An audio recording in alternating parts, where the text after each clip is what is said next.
मैं शांत हूं, मैं चेतन हूं, मैं समर्थ हूं और पराक्रमी हूं। इसका मतलब क्या कहना होता है? बाधाओं से हारने वाला नहीं हूं, कमजोर पड़ने वाला व्यक्ति नहीं हूं। जब परिस्थितियां रुलाने वाली होंगी तब भी अपनी मुस्कुराहट को कायम रखने की शक्ति रखने वाला हूं मैं। जब सब दर्द देकर विचलित करेंगे तब भी मैं अचल रहने वाला अडिग हूं।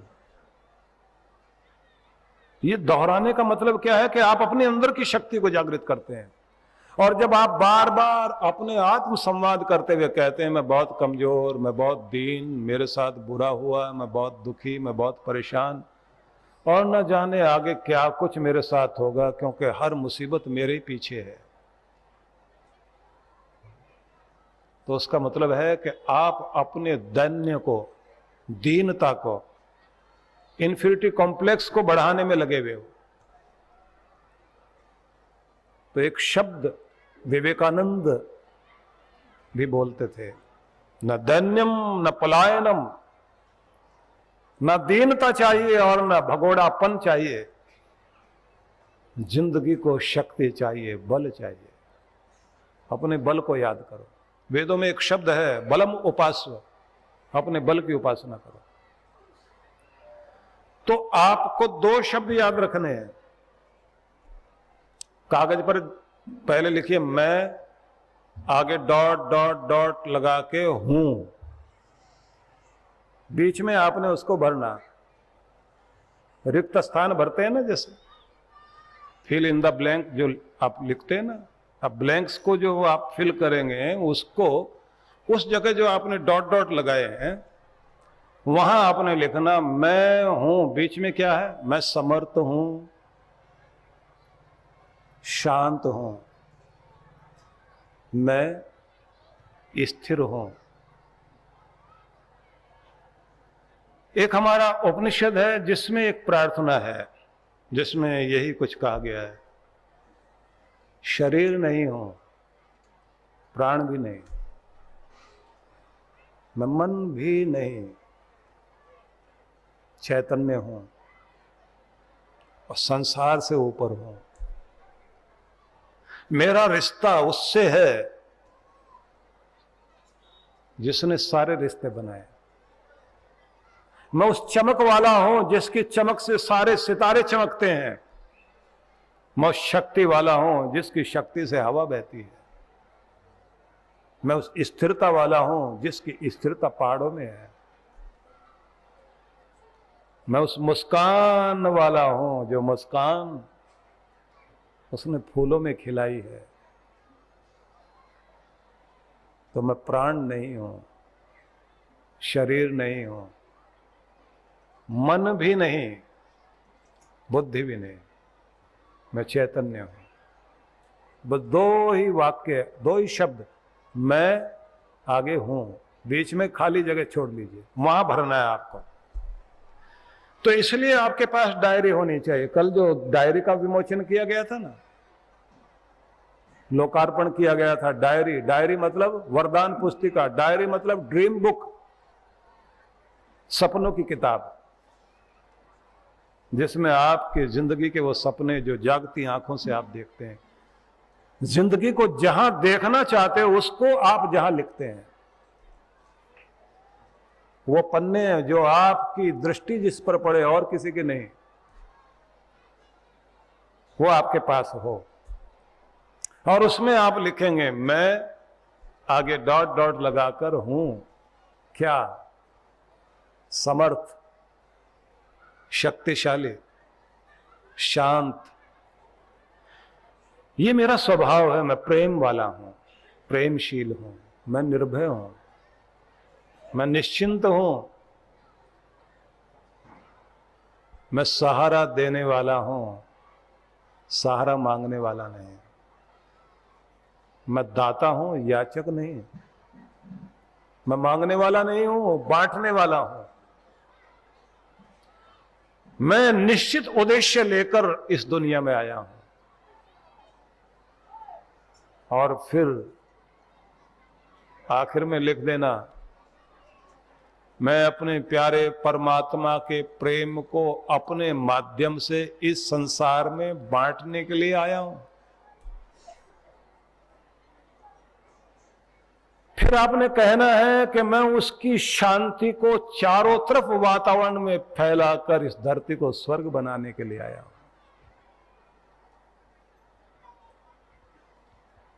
मेरा लक्ष्य है कि मेरा घर प्रेम मंदिर बन जाए। मेरा लक्ष्य है कि मेरा कर्म स्थल कृपा स्थल बन जाए। मेरा प्रयास है कि मेरी हर नींद समाधि हो और मेरा जागरण भक्तिमय हो। ये सब आप जब संकल्प करते हैं,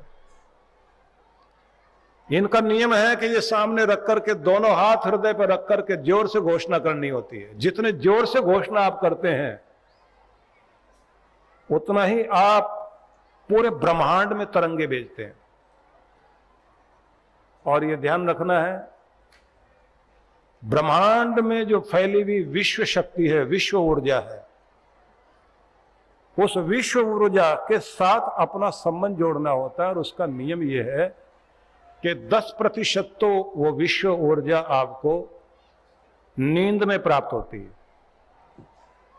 नींद में जब आपको ये विश्व शक्ति मिलती है तो आपकी रिपेयरिंग करती है, आपकी थकावट छीन ली जाती है, आपकी अशांति को हटा दिया जाता है, आपको नई ताजगी दी जाती है। पूरी रात रात में बहुत कुछ आपके ऊपर चल रहा होता है। आपके सारे न्यूरॉन्स में नई शक्ति देकर आपके डैमेज सेल्स की रिपेयरिंग हो रही होती है। कुछ नए बन रहे हैं, कुछ पुराने जा रहे हैं। आपके पूरे शरीर के अंदर आपके मसल्स में प्रभाव आ रहा है, आपकी प्राण शक्ति को ठीक किया जा रहा है। और आपका मनस तत्व, आपका ओज, आपका तेज, सब पर प्रभाव एक साथ आता है। आपके हार्मोन्स, आपके ग्लैंड्स, आपकी भावनाएं, सबकी रिपेयरिंग होती है। जितनी ज्यादा गहरी नींद है उतनी ज्यादा अच्छी रिपेयरिंग आपकी होगी। इसलिए कल जब मैंने आपसे कहा था कि क्वालिटी वाली नींद लेने की चेष्टा करनी है, आपको शाम को सोना आना यह भी सीखना होता है, कैसे सोएं और कैसे जागें। इसलिए ये 2 शब्द बार बार दोहराइए कि शांति में सोना और आनंद में जागना है। जिसने शांति में सोना सीख लिया और आनंद में जागना सीख लिया, बस गुणवत्ता वाला जीवन आ गया आपका। सवाल यह नहीं कि आप कितना लंबा जिए या कितना कम जिए, सवाल यह है कि जितना जिए वो महत्वपूर्ण क्वालिटी वाला जीवन होना चाहिए, क्वालिटी वाली लाइफ होनी चाहिए। अब सोचने वाली बात, ध्यान में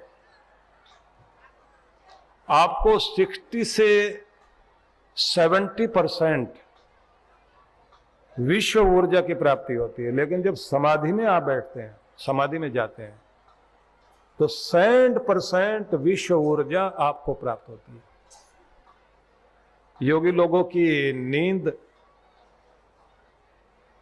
2 घंटे 4 घंटे में सब प्राप्ति हो जाती। बाकी लोगों को 8 घंटे 7 घंटे, कम करें तो 6 घंटे नींद के जो चक्र होते हैं,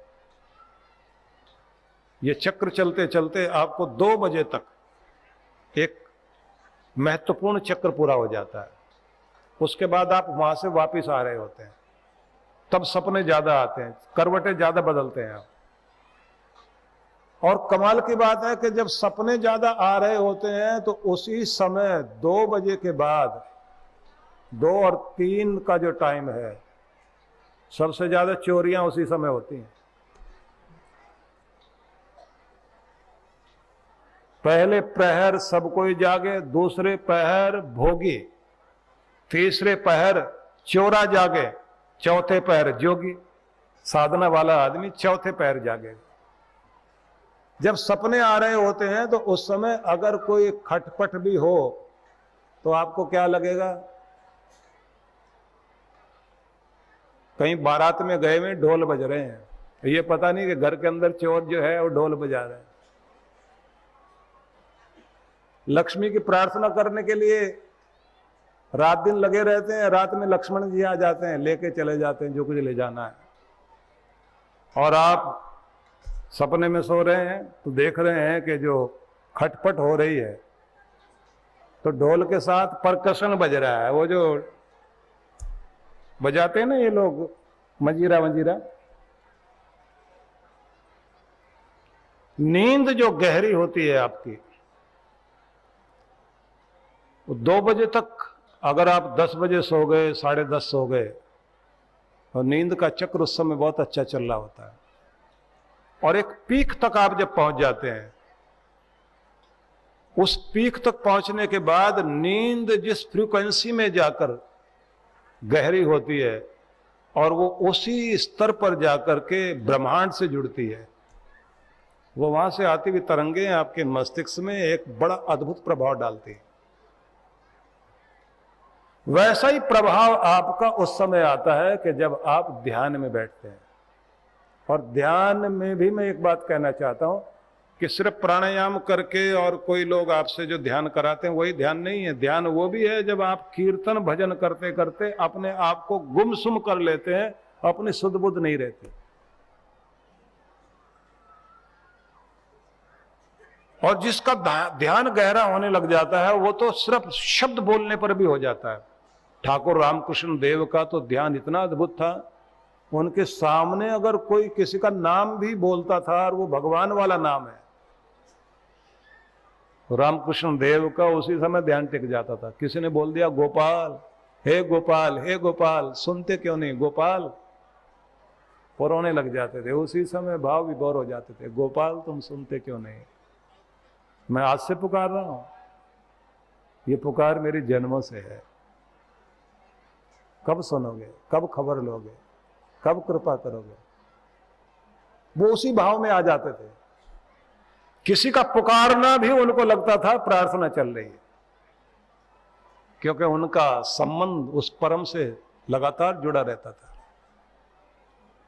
इसलिए मैं आपसे यह कहना चाहता हूं कि हमें अपने अंदर उस परम तत्व के साथ संबंध जोड़ने के लिए एक तो संकल्प करना चाहिए, दूसरा अपने अंदर गहरी शांति लाने की चेष्टा करनी चाहिए, तीसरी चीज है वो विधियां गुरुओं से सीखिए जिन विधियों के द्वारा आपके अंदर अद्भुत परिवर्तन होते हैं। क्योंकि ज्यादातर धार्मिक मनोरंजन करने के लिए तो कथाएं हो जाती हैं, व्यथा हरने के लिए जो कुछ होना चाहिए उस पर काम नहीं हो पा रहा। गीता का चिंतन जब आप करते हैं तो ये बहुत अद्भुत है। यहां कृष्ण भगवान ने जो संदेश दिए हैं कि 3 मार्ग हैं, 3 मार्गों में से किसी एक मार्ग को, एक तत्व को मुख्य रूप से पकड़ो। अगर आप कर्म योगी हैं तो कर्म का मार्ग चुन रहे हैं तो कुर्वन्ने वेह कर्माणि जिजी विशेषतम समः एवं त्वयि नान्य थे तो अस्ति न कर्म लिप्यते नरे। जब तक जिएंगे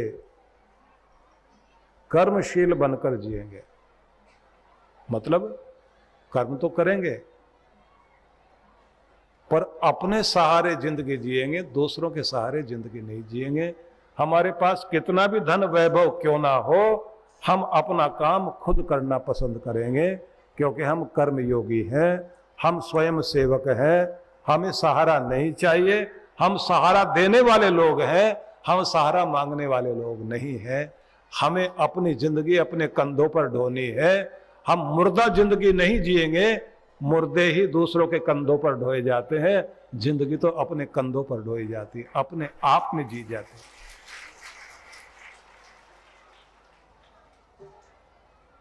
और बच्चों को भी ये सिखाया जाता है। छोटे से बच्चे को अगर कर्म योगी बनाना है तो उठते ही, जगाते ही बच्चे को खुद ही उसको प्रणाम करना सिखाओ और चेहरे की उदासी हटाओ। उससे कहो बेटा मुस्कुराते हुए उठते हैं, माथे पर त्योरी नहीं चढ़ाइए, शांत हो, मुस्कुराओ, सहज ढंग से नीचे उतरो, अब बिस्तर से नीचे आया बच्चा, फ्रेश होकर आता है, वो उसको एकदम उसी समय समझाओ कि अपना बिस्तर खुद ठीक करना है, अपना स्कूल बैग खुद तैयार करना है। उसको आपने सिखाना है कि जब आप भोजन करने बैठ रहे हैं तो अपनी थाली खुद लेकर आओ और अपनी झूठी थाली खुद उठाकर किचन में रखनी है। और ऐसे नहीं, विद थैंक्स, धन्यवाद बोलना,